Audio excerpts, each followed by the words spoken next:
बिलावल भुट्टो ने कहा है कि आप शहबाज शरीफ या किसी जज साहिबान की नियत पर शक करते हो करो, किसी इदारे की नियत पर शक करते हो करो, मेरी नियत पर शक मत करो क्योंकि 3 नस्लों से आइन के लिए जद्दोजहद करता आ रहा हूँ।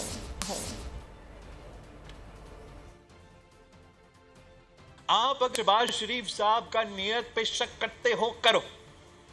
अगर आप किसी जज साहिबान का नियत पे शक करते हैं करो, अगर आप मेरा किसी इत्तेहादी का नियत पे शक करते हैं करो, किसी इदारा का नियत पे शक करते हैं करो, मेरा नियत पे शक ना करो। मेरा नियत यह है कि जिस आइन साजी का काम मैं 3 नस्लों से करता आ रहा हूं,